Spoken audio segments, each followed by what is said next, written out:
Hello guys, welcome to my YouTube channel. কেমন আছো তোমরা? এখন আমরা কথা বলবো হচ্ছে বাংলাদেশে রিলিজ হওয়া সিনেমা তুফানকে নিয়ে কিছু আলোচনা হবে এবং তার সাথে সাথে পাশাপাশি আমাদের কলকাতার যে দুটো সিনেমা রিলিজ হয়েছে, অযোগ্য, বুমেরাং, ঠিক আছে, সেই সব সিনেমা নিয়ে কথা হবে এবং এটা নিয়েও কথা হবে যে বাংলাদেশের সিনেমা, ঠিক আছে, সেটা এত কালেকশন কীভাবে করছে আমাদের কলকাতার থেকে। তো এইসব নিয়ে কথা হবে, ঠিক আছে। তো চলো ভিডিওটা শুরু করা যাক। সব থেকে প্রথম আমরা যদি তুফানের মাল্টিপ্লেক্সের কালেকশন দেখি 3 দিনের, তো 3 দিনে এখনও পর্যন্ত এই সিনেমাটি 1.5 কোটি টাকা প্লাস কালেকশন করেছে শুধু মাল্টিপ্লেক্স থেকে। ইয়েস, প্রত্যেক দিন মাল্টিপ্লেক্স থেকে মিনিমাম তো 5-7 লাখ 8 লাখ বেশি আসছে, ঠিক আছে। এখন 3 নম্বর দিনে টোটাল কালেকশন মাল্টিপ্লেক্স থেকে 1.5 কোটি টাকা। ইয়েস, 3 দিনে 1.5 কোটি টাকা। এবং তার পাশাপাশি জওয়ানের যে রেকর্ডটা ছিল, মানে 8 নম্বর দিনে, ঠিক আছে, 63 পয়েন্ট কত লাখ টাকা, যেটা বাংলাদেশে জওয়ান যখন রিলিজ করেছিল সেখানে যে মাল্টিপ্লেক্সের কালেকশনটা ছিল 8 দিনে 63 পয়েন্ট কত কোটি লাখ টাকা, ঠিক আছে, সেটা তুফান কিন্তু এখন ব্রেক করে দিয়েছে। ইয়েস, তুফান এখন সেটাকে ভেঙে দিয়েছে মাত্র 3 দিনে। 3 দিনে মানে সেকেন্ড দিনে যে কালেকশনটা ছিল, ঠিক আছে, না 3 দিনে যে কালেকশনটা ছিল, তো সেটা আছে 67 লাখ টাকা। ইয়েস, 67 লাখ টাকা 3 নম্বর দিনে কালেকশন করেছে বাংলাদেশ মাল্টিপ্লেক্স থেকে তুফান, এবং জওয়ান করেছিল হচ্ছে 63 পয়েন্ট কত লাখ টাকা। তো বোঝাই যাচ্ছে তুফানের ক্রেজ কোন লেভেলে, ঠিক আছে। এবং এই সিনেমাটি যখন থেকে রিলিজ হয়েছে, প্রথম যে পজিটিভ এই সিনেমাটির ক্ষেত্রে যেটা কাজ করেছে, ঠিক আছে, মানে যেটা একটা বেনিফিট বলা যায়, একটা এক্স ফ্যাক্টর বলা যায়, সেটা হচ্ছে ওয়ার্ড অফ মাউথ। এই সিনেমাটি পাবলিকের কাছ থেকে এত সুন্দর রেসপন্স আসছে, মানে বাংলাদেশে এরকম রেসপন্স এর আগে দেখা যায়নি। সে শাকিব খানের যে কোনো সিনেমায় হতে পারে, তার ফ্যান্সদের কাছ থেকে হয়তো আমরা দেখেছি, কিন্তু এই লেভেলের রেসপন্স যেটা অল ওভার একটা যে পাবলিক আছে, ঠিক আছে, যে একটা অডিয়েন্স আছে যারা হয়তো মানে খুব একটা সিনেমা দেখে না, হয়তো মানে ঈদ উপলক্ষে সিনেমা দেখে, তো তাদের কাছ থেকেও যে হাইলি পজিটিভ একটা রিভিউ পাচ্ছে, বাচ্চা থেকে বুড়ো সবার কাছে কিন্তু এই সিনেমাটি খুবই পছন্দের হয়েছে। যার কারণে কিন্তু তুফানের প্রত্যেক দিন কালেকশন কিন্তু মানে তাতে দেখা যাচ্ছে, মানে গ্রোথ দেখা যাচ্ছে, কখনো 5 লাখ, কখনো 6 লাখ। এবার সিঙ্গেল স্ক্রিনের কালেকশনটা তো এখানে ইনক্লুড করা নেই, এবং শুধু মাল্টিপ্লেক্স থেকে 3 দিনে 1.5 কোটি টাকা। সিঙ্গেল স্ক্রিনটা আমি যদি ধরি, এই সিনেমাটাই পার্টিকুলার সিঙ্গেল স্ক্রিনের জন্য বেশি বানানো, এবং হয়তো সিঙ্গেল স্ক্রিনে আমি যেরকম দেখছিলাম, রিপোর্ট দেখছিলাম যে হল ভাঙাভাঙি লেগে গেছে, টিকিট পাচ্ছে না বলে ব্ল্যাকে টিকিট বিক্রি হচ্ছে, তার সাথে সাথে মানে হলে মারপিট চলছে, এরকম দেখছিলাম, গেট ভেঙে ঢুকে যাওয়ার যে ভিডিওগুলো যেগুলো লিক হচ্ছে। এই সিনেমাটির এই মুহূর্তে দেখতে গেলে একটা ইভেন্ট ফিল্ম হয়ে গেছে বাংলাদেশের। ইয়েস, একটা ইভেন্ট ফিল্ম বলা যায় এটাকে, যেরকম আমাদের এখানে জওয়ান হয়েছিল, পাঠান হয়েছিল, অ্যানিমালে হয়েছিল, ঠিক আছে। তো সেরকমই এটা একটা ইভেন্ট ফিল্ম বলা যায়। একটা বাহুবলী যখন রিলিজ হয়েছিল আমাদের ইন্ডিয়ার, তার যে ক্রেজ, বাংলাদেশে পার্টিকুলারলি এই সিনেমাটির জন্য সেরকম ক্রেজ আমরা দেখতে পাচ্ছি, লাইনে লাইনে ভিড়, ঠিক আছে। যার কারণে এখনও পর্যন্ত আমি যদি মাল্টিপ্লেক্স স্ক্রিন, সিঙ্গেল স্ক্রিন দুটোকে ধরি, হয়তো কোথাও না কোথাও গিয়ে হয়তো 1.80 বা 1.90 কাছাকাছি হয়তো চলে যেতে পারে, ঠিক আছে, যেহেতু সিঙ্গেল স্ক্রিনটা এখানে ইনক্লুড নেই তাই জানা যায় না, কিন্তু 3 দিনের কালেকশন 1.5 কোটি টাকা। এবার কথা হচ্ছে আমাদের এখানে যে রিলিজ হয়েছে বুমেরাং, অযোগ্য, ঠিক আছে, তাদের ফার্স্ট ডে বক্স অফিস কালেকশানও, ঠিক আছে, এখনও পর্যন্ত মানে 1 কোটি ছাড়াচ্ছে না। ইয়েস, মাল্টিপ্লেক্স যদি কথা বলি আমরা, অযোগ্যর ফার্স্ট উইকেন্ডে বক্স অফিস হচ্ছে 7.97 লাখ, মানে 1 কোটি থেকে 3 লাখ কম, এই সরি 97 লাখ টাকা, সরি, মানে 1 কোটি থেকে 3 লাখ কম। এবং তার পাশাপাশি যদি আমরা বুমেরাঙের কথা বলি, বুমেরাঙের হচ্ছে 60 লাখের কাছাকাছি এরকম একটা বক্স অফিস। এবার সিঙ্গেল স্ক্রিন ইনক্লুড নেই এতে, ঠিক আছে। সিঙ্গেল স্ক্রিনটা ধরলে ধরুন মানে বুমেরাঙের হয়তো 1 কোটি হবে, ঠিক আছে, আর আমাদের অযোগ্যর হয়তো 1 কোটি 30 কি 35 এরকম হতে চলেছে। তো সেইখানে 3 দিনে একটা ফিল্ম 1.5 কোটি পার করে দিচ্ছে, কিন্তু আমাদের এখানে 1 সপ্তাহ হলেও সেটা হচ্ছে না। তো কেন হচ্ছে না? প্রথম কথা হচ্ছে শাকিব খান বাংলাদেশের এমন একটা স্টার, ঠিক আছে, মানে বাংলাদেশকে চেনাই হয় শাকিব খানের নাম থেকে। সেখানে কিন্তু এই যে কম্পিটিশান, ঠিক আছে, বা এই যে clash, 3 way clash, 2 way clash, সেই সব কিন্তু ওইখানে থাকে না। কারণ শাকিব খানের ফিল্ম যখন রিলিজ হচ্ছে তখন কিন্তু অন্য কোনো ফিল্ম রিলিজ করছে না কেউ। এবার রিলিজ করলেও যেহেতু সেখানে বিগেস্ট স্টার শাকিব খান, ঠিক আছে, তারপরে যারা স্টার আছে তাদের কিন্তু সেরকমভাবে মানুষ চেনে না, হয়তো বাংলাদেশেরও অনেকজন চেনে না, আমাদের কথা তো বাদ দিন। তো শাকিব খান এমন একটা ব্র্যান্ড, মানে বাংলাদেশের বলা যায় যে বাংলাদেশের নামে যদি কেউ চেনে বাইরে, সেটা হচ্ছে শাকিব খানের মতো। যেরকম আমাদের শাহরুখ খানের নামে ইন্ডিয়ার বাইরে অনেকজন চেনে, ঠিক আছে, মানে শাহরুখ খানের জন্য হয়তো ইন্ডিয়াকে চেনে, আর অনেক স্টার আছে, ঠিক আছে, আমি জাস্ট এক্সাম্পল দেওয়ার কথা বলছি, কিন্তু শাহরুখ খানের নামে বেশি চেনে। ঠিক সেরকমই শাকিব খানের নামে কিন্তু বাংলাদেশের লোক বেশি চেনে শাকিব খানকে। এবং শাকিব খানের যখন ফিল্ম রিলিজ হয়, তার যেহেতু বাংলাদেশের অডিয়েন্সের ক্রেজ বিশাল, তার একটা বিগেস্ট ফ্যান ফলোয়িং আছে মানে বাংলাদেশে। তো তাই জন্য তার যখন সিনেমা রিলিজ হচ্ছে, তার সাথে কিন্তু কোনো সিনেমা ক্ল্যাশ হচ্ছে না, এবং ক্ল্যাশ হলেও সেই সিনেমাগুলোকে ওভারশ্যাডো করে যাচ্ছে শাকিব খানের সিনেমা। সেটা খারাপ সিনেমা হলো, রাজকুমার, এই সিনেমাটি কিন্তু আমার একদম ভালো লাগেনি, ঠিক আছে, খুবই একটা অ্যাভারেজ সিনেমা। কিন্তু আমি দেখেছিলাম ঈদে যখন রিলিজ হচ্ছে সেখানে কিন্তু 2-3 দিন 4 দিন কিন্তু বেশ ভালো ভিড় হয়েছিল। এবার তারপরে সিনেমাটি খারাপ হয়েছে, তারপরে সেটা খারাপ রিভিউ পেয়েছে, হল থেকে নেমে গেছে, সেটা ব্যাপার আলাদা। কিন্তু যেহেতু ওখানে একটা শুধুই মানে সাকিব খান তাই জন্য ওইখানে কিন্তু এই চাপটা নেই যে কারোর সাথে ক্ল্যাশে আসে, সেখানে স্ক্রিন কমে যাবে, ঠিক আছে, থিয়েটার কমে যাবে, এইসব জিনিসগুলো নেই। এবার তুফান যেহেতু খুব একটা ভালো ফিল্ম হয়েছে, তার কিন্তু পুরো ক্রেডিট শুধু সাকিব খানকে যায় না, তার পাশাপাশি রায়ান রাফিকেও যায়। অনেকজন কিন্তু অডিয়েন্স যে রায়ান রাফি সুড়ঙ্গ বানিয়েছিল সেই জন্যও কিন্তু অনেকজন গেছে, তার পাশাপাশি সাকিব খানের ফ্যান ফলোয়িং যারা আছে তারাও তো দেখতে গেছে। আবার তার পাশাপাশি যেটা মাস, যেটা কমার্শিয়াল সিনেমা যেগুলো আমাদের কলকাতায় বন্ধ হয়ে যাচ্ছে, সেইখানে একটা দাঁড়িয়ে একটা বাংলাদেশে এরকম একটা মাস কমার্শিয়াল সিনেমা যার কিনা অলরেডি মানে একটা পাবলিসিটি পেয়ে গেছে যে অ্যানিমেলের থেকে কপি, কেজিএফের থেকে কপি, তো সিনেমাটি কীরকম হলো, ঠিক আছে, অ্যানিমেলের টাইপের হলো না কেজিএফের মতো হলো, এই যে একটা নেগেটিভ পাবলিসিটি, কপির পাবলিসিটি, এটাও কিন্তু একটা পাবলিসিটি, তাই জন্য মানুষের কাছে আরও বেশি বেশি করে এই সিনেমাটি পৌঁছেছে এবং তারা এটা দেখার জন্য কিন্তু অনেকজন মানুষ দেখতে এসছে। তো অনেকগুলি ফ্যাক্টর আছে যেগুলোর জন্য তুফান মানে এত ভালো সাকসেস পাচ্ছে। এবার হলে যাওয়ার পর অরিজিনালি সিনেমাটি ভালো হয়েছে সেটা তো আলাদা ব্যাপার, ঠিক আছে। এবার যদি আমরা কথা বলি আমাদের এখানে নিয়ে, তো অযোগ্য, ঠিক আছে, অযোগ্যর কাছে যে বেনিফিটটা ছিল, একটা ঋতুপর্ণ প্রসেনজিতের 50তম ফিল্ম, তাদের জুড়িটা বিগেস্ট হিট, ঠিক আছে, কৌশিক গাঙ্গুলির ছবি, যারা এর আগে মানে একটা হেভি হেভি সিনেমা দিয়েছে। এবার অযোগ্য সিনেমাটি কিন্তু খুবই একটা ভালো সিনেমা, আমার চ্যানেলে রিভিউ আছে, আপনারা গিয়ে দেখতে পারেন, ব্যাপক একটা সিনেমা। এবার সেই সিনেমাটি রিলিজ হচ্ছে একটা বুমেরাংয়ের সাথে, যেটা কিনা জিৎ, মানে বাংলার বিগেস্ট একটা স্টার জিৎ, তার একটি সিনেমা কমেডি, ঠিক আছে, এটা সায়েন্স ফিকশন রোবট সিনেমা, যে সিনেমাটি আগে কেউ দেখেনি, তো সেই সিনেমাটির সাথে রিলিজ হচ্ছে। এবার রিলিজ হওয়ার পর দুটো সিনেমায় খুব ভালো পজিটিভ রিভিউজ পেয়েছে, খুবই ভালো, তার পাশাপাশি বক্স অফিসও খুব ভালো করছে। এবার আমি যদি এটা বলি যে যদি শুধু বুমেরাং রিলিজ হতো, হয়তো এখন যে কালেকশনটা ফার্স্ট উইকেন্ডে মাল্টিপ্লেক্সে 60 লাখ, এটা হয়তো ফার্স্ট উইকেন্ডে মাল্টিপ্লেক্স থেকে 1 কোটির ওপরে হতো।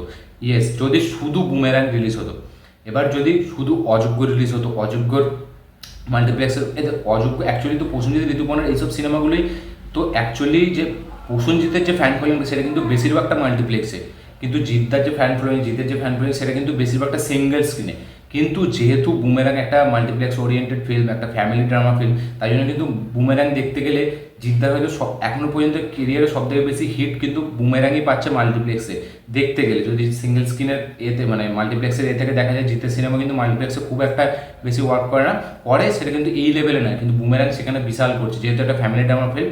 তার সাথে সাথে অযোগ্যর যদি কথা বলি আমি, অযোগ্য তো মাল্টিপ্লেক্সে ঋতুপর্ণ এই যে ফিল্মের যে জনরাটা, ঠিক আছে, সেসব ফিল্ম কিন্তু মাল্টিপ্লেক্সের ওরিয়েন্টেড লোকই বেশি দেখে, তাই জন্য সেখানে অবভিয়াসলি অযোগ্য এগিয়ে থাকবে, যেহেতু সেখানে প্রসেনজিৎ, ঋতুপর্ণ ফ্যাক্টর আছে, সেটা তো অবশ্যই, এবং ফিল্মটা ভালো হয়েছে ডেফিনেটলি, তাই জন্য আরও মানুষ দেখছে। এবার যদি এটাই এই যে কালেকশনটা যেটা ফার্স্ট উইকেন্ডে বলা যাচ্ছে যে অযোগ্যর মানে সব মিলিয়ে যদি সিঙ্গেল স্ক্রিন আর মাল্টিপ্লেক্স ধরা যায় হয়তো 1,30,00,000-এর পার হয়ে যাবে। সেটাই যদি শুধু অযোগ্য রিলিজ হতো না, এই কালেকশানটাই হয়তো 2 কোটির কাছাকাছি চলে যেত, হয়তো 1,60,65,000 এরকম হতো। যেহেতু আমাদের এখানে সিনেমা রিলিজ হলেও কিন্তু ক্লাসেই সিনেমা রিলিজ হয়, আমাদের এখানে সবার ফ্যান ফলোয়িং আছে, সবাই খুব ভালো ভালো স্টার, ঠিক আছে, এখানে শুধু কিন্তু দেবী যে একমাত্র বিগেস্ট স্টার, বা জিতি যে একমাত্র বিগেস্ট স্টার, বা প্রসেনজিৎ যে একমাত্র বিগেস্ট, এরকম না, তারা হচ্ছে পিক টাইমে আছে, তারা হচ্ছে সব থেকে বড়। যেমন আপনি যদি মনে করেন যে সালমান খান, শাহরুখ খান, আমির খান, তারা তো বিগেস্ট স্টার, তাদের উপরে বলিউডে কোনো স্টার নেই, কিন্তু তা বলে কি ঋত্বিক রোশনের ফিল্ম চলে না, না তা বলে কি শাহিদ কাপুরের ফিল্ম চলে না, না তা বলে কি আমাদের এখানে অজয় দেবগানের ফিল্ম চলে না, অক্ষয় কুমারের ফিল্ম চলে না। হ্যাঁ, ফেস খারাপ যায় সেটা আলাদা ব্যাপার, কিন্তু মানুষ একটা যে মানে ইন্ডাস্ট্রি আছে তাকে সেইটাতে কিছু মানুষ কিছু স্টারদের জন্য তাদেরকে চেনে। আপনি যদি সাউথে বলেন, ঠিক আছে, রজনীকান্ত, থালাপতি বিজয়, ঠিক আছে, মানে অজিত কুমার, এদের জন্য মানুষ চেনে, তা বলে কি বাকি অডিয়েন্সের ফিল্ম চলে না? আজ বিজয় সেতুপতি সে একটা ভিলেনের রোলও প্লে করে, সে একটা হিরোর রোলও প্লে করে, সেখানে দাঁড়িয়ে এসে মহারাজের মতো সিনেমা বানাচ্ছে যেটা বাম্পার কালেকশন দিচ্ছে, বাম্পার পজিটিভ দিচ্ছে। বিজয় সেতুপতি এমন একটা স্টার যে মানে ভিলেনের চরিত্র করে নাম কামায়, হিরো চরিত্র করে নাম করে। তো প্রত্যেকটা ইন্ডাস্ট্রিতে কিছু কিছু পিক স্টার আছে যাদের নামে মানে ইন্ডাস্ট্রিটা চেনে মানুষ, ঠিক আছে, সেটা তামিল হোক, তেলেগু হোক, তেলেগুতে মহেশবাবু, প্রভাস, আল্লু অর্জুন, ঠিক আছে, আপনি যদি মালায়ালামের কথা বলে মোহনলাল, মামুটি, তো এরকম থাকে, কানাডাতে ইয়াশ, আমাদের পৃথ্বীরাজ, কিচ্ছা সুদীপ, তো সবাই আছে। তো আমাদের এইখানেও যেহেতু মানে বাংলা আমাদের কলকাতায় এই যে ক্ল্যাশটাতে রিলিজ হয়েছে, সেখানে কিন্তু স্ক্রিন যেহেতু কমে গেছে, ঠিক আছে, থিয়েটারে মানে হল সংখ্যা কমে গেছে, তাই জন্য কিন্তু এই সিনেমাগুলি অ্যাকচুয়ালি যদি এই সিনেমাগুলিকে আমরা সিঙ্গেল হিসাবে দেখি, সিঙ্গেল রিলিজ হিসাবে কিন্তু সিনেমাগুলি কিন্তু বেস্ট কালেকশন, হেভি একটা কালেকশন। আমি বলবো যে যেখানে বাংলা ইন্ডাস্ট্রির মানে সময় এত খারাপ যাচ্ছে, সেখানে দাঁড়িয়ে বুমেরাং অযোগ্য যে কালেকশনটা করছে সেটা কিন্তু বেশ হেভি। এটা যদি সিঙ্গেল রিলিজ হতো বিনা ক্ল্যাশে, এটা কিন্তু আরও ভালো রেসপন্স আনতো, ঠিক আছে। যেহেতু ক্ল্যাশে হয়ে গেছে তাই জন্য সিনেমাটির রেসপন্সটা একটু কমে গেছে। তা সত্ত্বেও কিন্তু সিনেমাটির লং রানে চলবে এই সিনেমাগুলি, সেরকমই সিনেমা। এবার অনেকজন আমি দেখছিলাম বলছে সোশ্যাল মিডিয়ায় যে তুফানের কালেকশন এমন করলো, বাংলা সিনেমা দুদিনেই মানে ধরা, ঠিক আছে, তার দুদিনের বাংলা সিনেমার এক সপ্তাহের কালেকশন, তুফানের একদিন দুদিনের কালেকশন।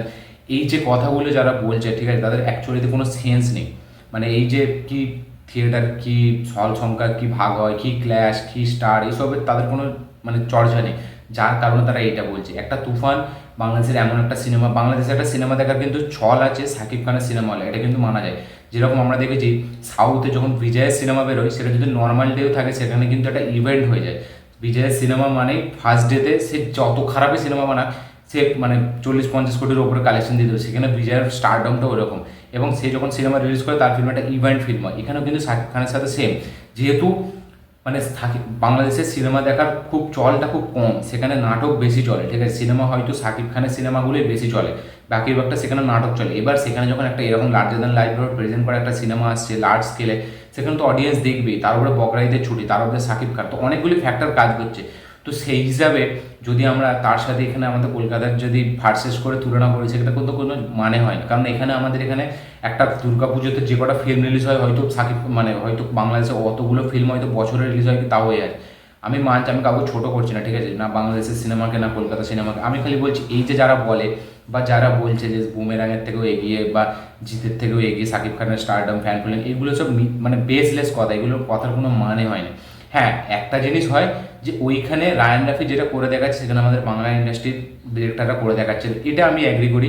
একটা মানে রায়ান রাফি তুফান বানাচ্ছে, একটা সুরঙ্গের পর সে ডাইরেক্ট তুফান বানাচ্ছে, এবং এমনভাবে বানাচ্ছে যেটা মানে কিনা সিনেমা তো দূরের কথা, যেটা গ্লিমস টিজার ট্রেলার দেখেই মানুষ সিনেমা হলে আসার কথা ভাবছে, ঠিক আছে। আমাদের কলকাতাতেও যখন মির্জা এসেছিলো তখন কিন্তু মানুষের অনেক হোপ ছিল, এবং মির্জা কিন্তু কালেকশন করেছে ভালো, কিন্তু সেই লেভেলে ছাপটা ফেলতে পারেনি যেটা এখন তুফান ফেলছে।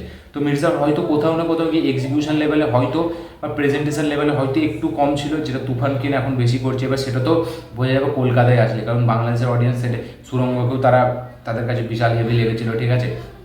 এবার যখন এটা আমাদের কলকাতায় রিলিজ হবে কিছুদিন পর, তখন যদি এই সিনেমাটি সত্যি আমাদের এখানে অডিয়েন্স থেকে খুব পজিটিভ রিভিউজ পায়, তখন কিন্তু মেনে নিতে হবে যে না, রায়ান রাফির মতো ডিরেক্টর আমাদের এখানেও দরকার, এবং আমাদের এখানেও এরকম সিনেমা বানানোর একটা অ্যাপ্রোচ দরকার। আমি বলে দিচ্ছি, যখন আমাদের এখানে খাদান আসবে না, তখন এই যে চিত্রটা যেটা তুফানের সময় এখন হচ্ছে, সেটা কিন্তু আমাদের বাংলাতেও তখন হবে। বা জিততে যদি পরে বস 3 আসে, ঠিক আছে, বা এমন কোনো একটা সিনেমা আসে যেরকম গ্যাংস্টার ধরনের, আমি শুধু বলছি না, যেটা মাস কমার্শিয়াল একটা সিনেমা, মাস কমার্শিয়াল সিনেমা, যেটা হিরোকে প্রেজেন্ট করার ব্যাপারে একটা লার্জার দ্যান লাইফ প্রেজেন্ট হবে, স্লো মোশন অ্যাকশন শর্ট হবে, সেইগুলো আমার মনে হচ্ছে খাদান থেকে কোথাও না কোথাও এই সিনারিটা পাল্টাতে যাচ্ছে, ঠিক আছে। আমার মনে হয় এটা যে খাদানেই হয়তো আমরা এই ক্রেজটা দেখতে পাবো, যেটা তুফানে দেখতে পাচ্ছি। এবার হ্যাঁ, আমাদের এখানের অডিয়েন্সদেরও একটু আছে, ঠিক আছে, অডিয়েন্সরা এখন আমাদের এখানে হিন্দি বেশি প্রেফার করে, সাউথ সিনেমা যেহেতু ওটিটি প্রচুর অ্যাভেলেবেল, কিন্তু বাংলাদেশের অডিয়েন্সরা হয়তো বাইরের কাজ অতটা দেখে না, কারণ তাদের ওখানে এত নাটক এত সব কিছু হচ্ছে যে তারা ওটিটির বাইরে অন্য কিছু হয়তো দেখার তারা করে দেখে, অবশ্যই দেখে, আমি মানা করছি না যে দেখে না, কিন্তু হয়তো সেই পরিমাণে দেখে না যেই পরিমাণে আমাদের এখানে কলকাতার লোকেরা দেখে, কারণ তাদের কাছে সেই এন্টারটেনমেন্ট এটা নেই যেটা একটা মানে সাউথের কাছে আছে, ঠিক আছে, যেটা একটা হিন্দি সিনেমা ইন্ডাস্ট্রির কাছে আছে, বা যেটা একটা বাংলাদেশের এর কাছে আছে, যে তারা নিজেদের এছাড়া বাইরে অন্য কিছু দেখছে না। কিন্তু আমাদের এখানে সেটা নেই কলকাতাতে, তাই জন্য তারা বাইরের কাজ দেখতে বেশি পছন্দ করছে।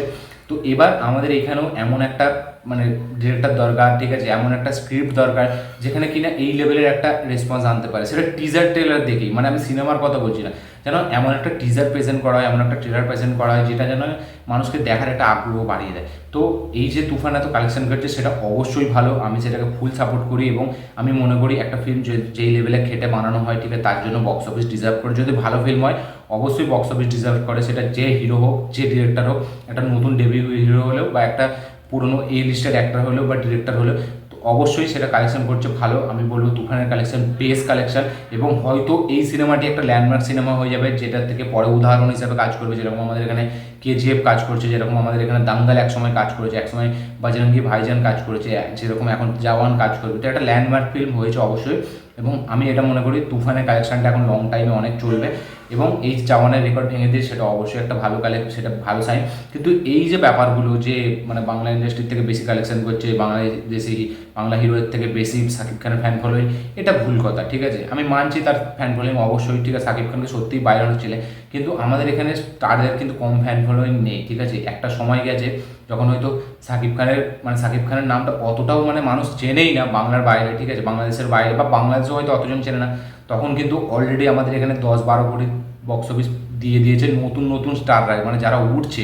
দেবদার চ্যালেঞ্জ বলুন বা তারপর যে কটা পিক টাইম ছিল তখন সে উঠছে, ঠিক আছে, তখনই এরকম সিনেমা দিয়েছে। শাকিব খান তো ঠিক আছে অনেক দিন থেকে সিনেমা করছে, তার হয়তো সিনেমার ক্রেজ এই লেভেলে কোনোদিন আসেনি অ্যাশ তুফান আসার পর, ঠিক আছে, কিন্তু সেইখানে দেবদা জিদ্দা, ঠিক আছে, তারা অলরেডি এরকম হিট দিয়ে দিয়েছে। তো একটা সময় যদি ফেস খারাপ যায়, ঠিক আছে, আমি মানছি এটা বাংলা ইন্ডাস্ট্রির ফেস খারাপ, এটা কিন্তু কোনো পার্টিকুলার হিরোর ফেস খারাপ নয়। হ্যাঁ, হিরোরও ফেস খারাপ বলা যায়, কিন্তু সেটা একটা আলাদা ব্যাপার। যদি একটা পুরো ইন্ডাস্ট্রি ভালোভাবে চলতে থাকে না, সেখানে কিন্তু যে দু একটা হিরো যদি ফেস খারাপ হয় সেটা কিন্তু ম্যানেজ করে দেয় বাকি ইন্ডাস্ট্রি যারা কাজ করছে, তারা কিন্তু ম্যানেজ করে দেয়। তো এইখানে আমি মানছি একটু মানে ভুল আছে, ঠিক আছে, ডিরেকশনের ভুল আছে, স্ক্রিপ্টের ভুল আছে, যে আমাদের এখানে প্রপার স্ক্রিপ্ট চয়েস হচ্ছে না, বা মাল্টিপ্লেক্স ওরিয়েন্টেড সিনেমাটা বেশি হয়ে যাচ্ছে, সিঙ্গেল স্ক্রিন হচ্ছে না, বা হয়তো করার আগে মানুষ ভাবছে, ঠিক আছে, যে করবো কিনা করবো না, দেখবে কিনা, তো সেটা হতেই পারে। তো আমি বলবো তুফানের দেখে কিছু শেখা উচিত, এটা আমি অবশ্যই বলবো যে তুফান একটা রায়ান রাফি সুরঙ্গর পর এরকম একটা সিনেমা বানাচ্ছে, ঠিক আছে, সিনেমাটা চলুক না চলুক সেটা পরের ব্যাপার, কিন্তু মানুষের যে এক্সাইটমেন্ট সেটা কিন্তু আছে, যেখানে আমাদের কিন্তু অঙ্কুশদা ট্রাই করেছে মানে এতে মির্জা থেকে, সেটা কিন্তু একটু হলেও স্ক্রিনে দেখতে পেয়েছি। এবার সেটা হয়তো পুরোপুরি তুফানের মতো স্টাইলাইজেশনে হয়নি, ঠিক আছে, তো তুফানের মতো হতেও হবে না, অন্য টাইপের হলেও হবে। তো দেখা যাক খাদান আসছে, খাদান কী করতে পারে। এবং এই যে বক্স অফিস আমি বললাম অযোগ্যর বুমেরাং, ঠিক আছে, এর যে কালেকশন আমি মনে করি এটা বেস্ট কালেকশন এবং অনেক ভালো কালেকশন, এটা আস্তে আস্তে অনেক ভালো যাবে।